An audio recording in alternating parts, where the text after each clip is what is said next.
he preaching hate when he says, I'm not going to let the wolf eat me anymore? If the wolf comes in here, next time he comes in here, I'll do whatever I have to do to keep him off my back. Is the sheep violent or is the wolf violent?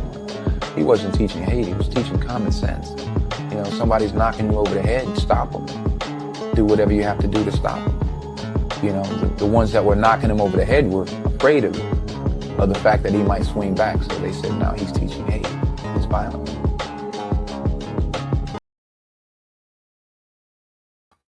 Let's go ahead and get into this thing, man. Listen, when we're dealing with some of these things, y'all, you know, I'm going to go ahead and do my shout outs to my peeps that's been in the building. I appreciate everybody who's shown up here on time today. Let's go ahead and get into this thing. Listen, we got scriptures to go over. We got video footage to go over, and we just got a lot to cover. Okay, y'all. So y'all just bear with me. Let's go on for this ride. Like I said, I'm a little late today. I know that I typically start at 5, but we had a workshop today, a wealth building workshop that went absolutely fantastic. Shout out to the team that was developing this workshop. Shout out to Erica. Shout out to China. Shout out to these individuals. My brother over at Conversations of the Conscious and Previous Financial. Ra, my brother, my blood brother. Shout out to him as well. We just recently hosted a workshop that helped people with understanding of real estate, right, and understanding how to capitalize and to grow, how to build true wealth in that space. Brought in and the two experts who developed the actual workshop. Gave some real gems, y'all. So we were looking to build our community up, despite what some may say. Not any of these individuals who talk on the other side. Let me name a few individuals here just to start. Not Dowell, Pastor Dowell, not Randy, Pookie. You understand? Not any of these individuals, Fat Boy, Ellis. None of these individuals are trying to pour back into the people and help them develop and grow wealth, help them be able to build a financial tool that'll let them avoid having to take a mark of the beast. This is what it's all about, developing a financial tool that will be long lasting, right? And that will be strong enough to stand, the weathers of time. We know what's coming for us. The best that we can do for each other, especially if you're a fellow believer, is to build your financial tool. That way you can have mobility. You can have options. You can have choices. Tap in with us. You understand what I'm saying? Tap in as quickly as you possibly can. Yes, sir. Yes, sir. Did Kabir make it weird? I don't know how LinkedIn works. Okay, so it might be a side conversation. See what pastors were saying. Surprise, the Saints haven't brought him a private jet yet. I mean, they obviously don't care. The only reason why they would not buy him a private jet, Sister Rose, is if they catch him smoking crack in the back of the tabernacle. So they gotta literally catch him smoking crack in the back of the tabernacle in order to say that he doesn't deserve a jet. Okay, so forget the widow who he effectively pressed for money, right? $105,000. Forget the widow who he pressed for money. Forget the many and vast amount of men he destroyed their marriages and tore them apart and tried to effectively take their wives and add them to his communities. Forget those individuals, right? Forget the individuals like Brother Abraham over in Australia, where he tried to coerce his wife to being rebellious toward him and argumentative and combative. The same things he speak against for women not to behave like, he encouraged and influenced that brother's wife to be it, right? Forget all of that, right? Forget the brother Jordan, where he's like literally saying that he would catch flight so he can catch hands with Jordan. You understand what I'm saying? But he wouldn't catch flight to be able to attend a funeral for this widow. Forget about that, right? Forget about a lot of these things that makes absolutely no sense. I mean, he'll fly in for sugar daddy, sugar baby Kabir, but he would never fly in order to preach a sermon for your loved one if they passed away. He doesn't have time for that petty nonsense, right? But if they have conflict over in Wisconsin, he will catch the first potential private jet, right? Maybe the Saints is going to provide the private jet so he can go ahead and catch flight for Muir, for Kabir, just in case they need him to come in there and effectively stump a mud hole in one of them brothers' asses, right? That's a good reason to have a private jet. I mean, it makes a lot of sense to buy an emergency plane ticket to go to Wisconsin to deal with a brother. But you can't go say a few kind words at a widow's late husband's funeral, and effectively she gave you $105,000. That didn't even motivate you to go and preach a sermon at her late husband's funeral. $105,000 didn't even motivate you to go and catch a flight to attend the funeral. That's crazy to me. Or at least talk about it on your blog talk, or speak about them in good lights. You even talk shit about the brother. Is this I believe it's the same brother that he talked real bad about, and they just didn't want to tell the sister what he was saying about the late husband, because it wasn't in the most positive light. Like, the brother was like ruthless, right? I'm just trying to make sense of a lot of this stuff, right? And you just got the wheels turning, Sister Rose. You got a way about doing that, sister, because you know what? You come up and bring valid points, honestly, to make anybody think. I got the wheels turning a little bit. You know what I mean? All right. Dowell hates the fact that I empowered the daughters of Zion. Yes, they need to be empowered. If they are not the weaker vessel, then what is it? You know what I mean? The weaker vessel has their opportunities to be empowered, right? Especially if they're doing well. If they're doing well, shouldn't you do things that may fuel them, right? To empower them, to make them feel good about themselves? Don't you support them in those ways? I mean, I see if you need them to, I guess, hold it down in the ways that they need to, and you're teaching them. I mean, it comes with a process. But the moment that they've learned, the moment that they've stepped up and they've shown themselves to be somebody who is the moment you can be able to give them some empowerment. What's wrong with that? There's nothing wrong with empowering your woman. There's nothing wrong with that, right? You yourself need to be the judge as to when and how you empower your loved one, your woman, your beloved, your but you should never just leave her out the loop. Like, you should do everything you should be doing to support her in every way you possibly can. If you see that she's doing something, and honestly, as the word says, that you should serve one another, that she should not just be your servant, that you should also serve her, or the wives that you have taken on. You should be a servant to them too, just as Yeshua was a servant unto the disciples. He was a servant. He was just as well as a servant as they were a servant to him. You should be performing as a servant to her, right? And doing what's needed to support her in her accomplishments and what she's doing, especially if it makes sense. If it makes sense and the overall success is there, and you're going to see success from what she's doing, then why wouldn't you want to support that? I'm just saying.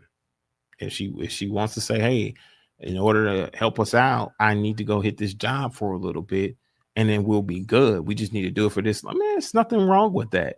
You guys need to make the right decisions as men. You understand what I'm saying? As men, you need to make the sound decisions for your household, because don't let this man here, Dowell, don't let him tell you anything. Don't let him tell you nothing about it. You understand what I'm saying? You heard what he got done saying. He literally just got done bashing a lot of you men for making decisions for allowing your wife to work a 9 to 5. If it comes down to it, I promise you, you pull your wife off a job, let something happen to your one income. You got one income that's coming in for you. Let it happen to your one income. He's not going to be there for you. In fact, he's going to talk trash about you. He's going to shit on you pretty big for not handling your business. But he's the one encouraging and influence you to take your wife off the job. Make a sound choice and decision. Don't do it based on what this guy is saying, because he's not going to give a damn about you. He won't even catch a flight to a late husband's widow's funeral to preach a sermon. He can care less. If you're not Kabir, if you're not a money bag, he don't give a damn about what you got going on. He don't care about the price of tea that's in China. He don't care about a price of a loaf of bread that's going on. He don't care about what economy or economic hardships that you got going on. He's gonna laugh at you because you fell upon some hard times. He's gonna make jokes out of that, and he's gonna blast you openly. So just know it, okay? Just know it. And then remember it. When you go through it, remember that I told you he was going to do it. After encouraging you that you're not man enough unless you took your wife off the job. Even though a P31 is a woman who performs, it's for performance based. And that's Proverbs. That's not a letter from Paul, right? That's not a letter written by Paul from Paul and just trying to teach that particular church or individual what a woman's like, right? Proverbs 31, right? Somebody who can consider a field and buy it with resources. She's wise enough to make those types of moves. She can make business decisions. You understand what I'm saying? But that's how they cherry pick. Yeah, you'll be a laughing stock if you listen to this guy. I promise you. Because I know firsthand. Yeah.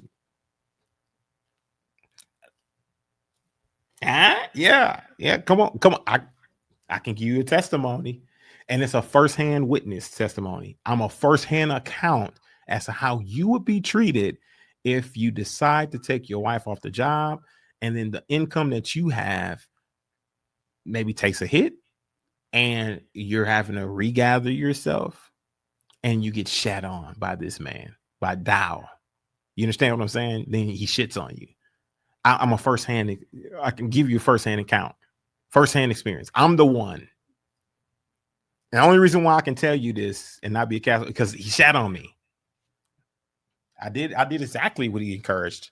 I took her off the job. We were doing great. Boom, boom, boom. Listen, I'm not telling you something that I don't know firsthand because I know it firsthand. Okay. All right. We're going to be landing this plane here soon, y'all. I appreciate y'all joining me. Believe you me, I got receipts coming soon. Dowell is a whoremonger and he hangs out with whoremongers. Stay tuned.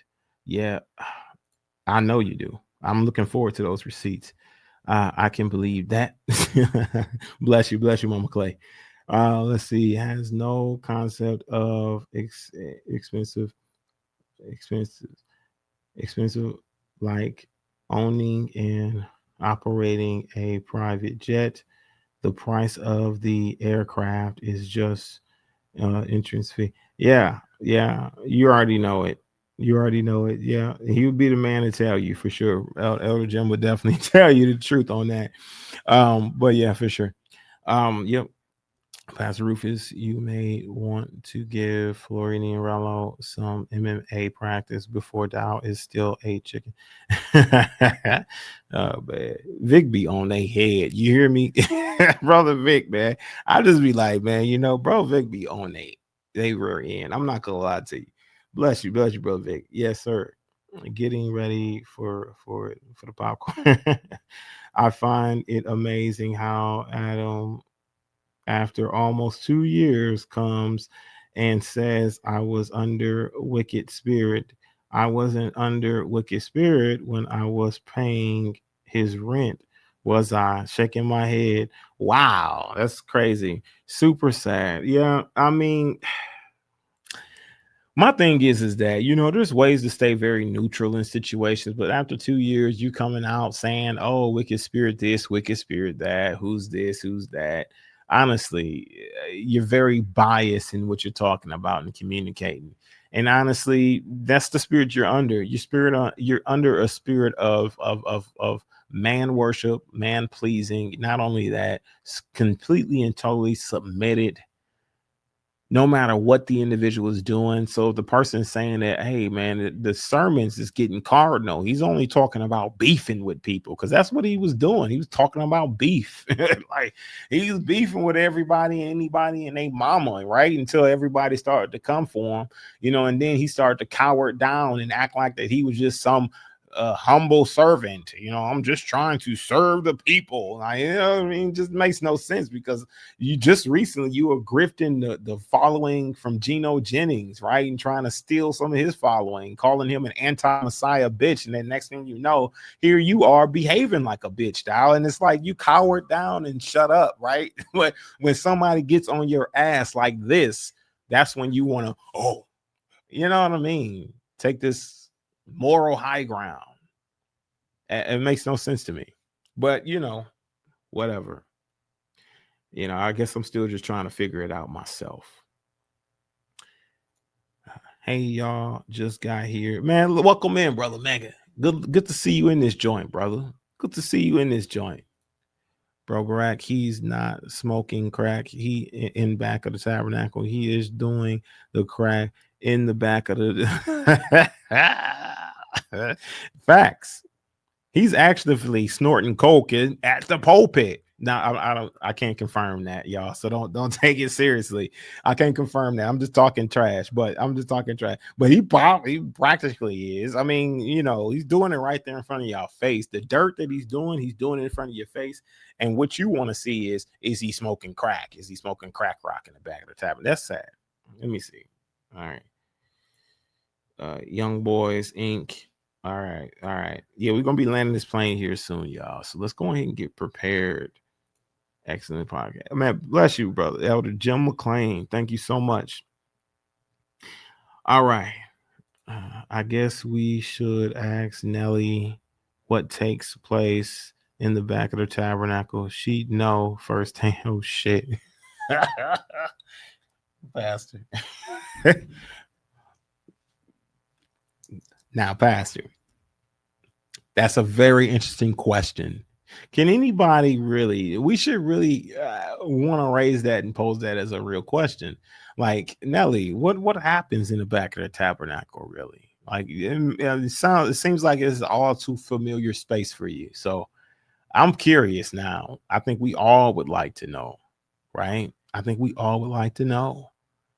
And, my thing is this, right? I want to leave off with a couple scriptures for, one from our beloved brother Peter and one that's coming out of Matthew. Let's go to Matthew. Let's go to Matthew 10:22, and we're going to go ahead and land the plane because I think it's important for us to touch on these things, right? Let's go ahead and go over to Matthew 10:22. Boom.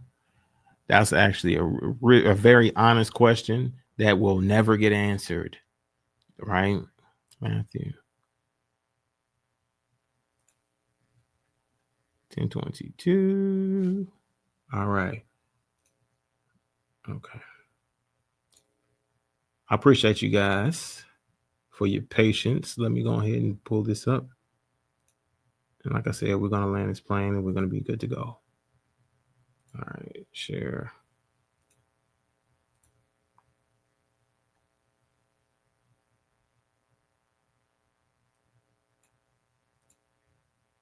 Matthew 10:22.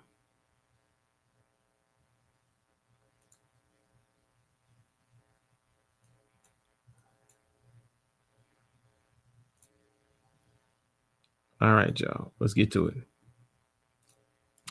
Matthew 10:22. And ye shall be hated of all men for my name's sake, but he that endureth to the end shall be saved. Right? But when they persecute you in the cities, flee ye into another. For verily I say unto you, ye shall not have gone over the cities of Israel till the Son of Man be come. So, like, my thing is this, right? When we're seeing a lot of this take place, and we're seeing individuals getting brave or bold because the very people that should be on your side wants to turn and start to do what? Hate you. Even though you're trying to do the work, even though you're pursuing the work and shedding light on darkness, honestly, continue. Do not get weary in well doings. Pastor Rufus, Elder Jim McLean, Elder Chris Paul, Brother Jordan, a lot of you individuals who are currently still talking and speaking up about the wickedness. Listen, don't get weary in well doing. People who are lost in what they're doing, people who don't understand what they do and how they are not really, so the way that they're supposed to support, like Karatas are, and these individuals who are supposed to support in certain ways and how they're trying to tongue lash you. Don't get weary in this. We know that this is what's supposed to take place. But listen, we also have individuals like Dowell who says that the scribes and Pharisees were only approached, right? And they held age to a high esteem, even though that Yeshua rebuked and reproved the fire out of them. You understand what I'm saying? Those are real insults that he told them back in those days. Real insults. Very, very real insults. Hard ones too. So my thing is this, y'all. We can make the excuses all day long. But the truth is that when it's time to be held accountable, I believe that accountability escapes no one, right? I believe accountability escapes no one. All right, we're going to go over to Peter 3:14 through 15. Let's go to Peter 3:14 through 15, y'all. Peter 3:14 through 15.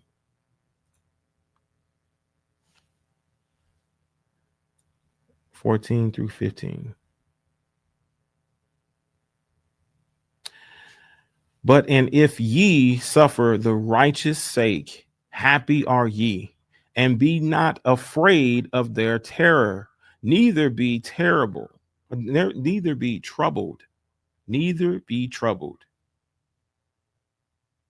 but sanctify the Elohim Yah in your hearts, and be ready always to give an answer to every man that asketh you a reason of hope that is in you with meekness and fear.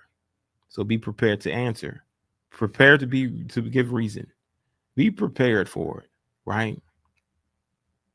Man, I appreciate y'all. I appreciate y'all for joining me here in the Warsheep Podcast, man. I'm trying to tell you now, I want you guys to remember to hit that like button, man. Hit that like button. Don't forget to share this with whoever you can possibly share it with, to get out the truth, to get out the word, right? Like, comment, and subscribe. My thing is this, right? Let me jump into the comment section here real quick, and then we're gonna close this thing out.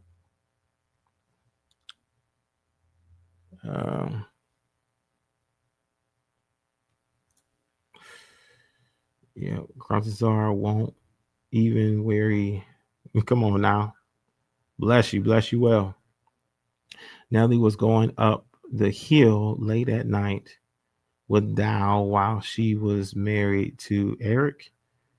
Asked Elder Mitchell. He's an eye/ear witness to it. Ooh wee. Wow.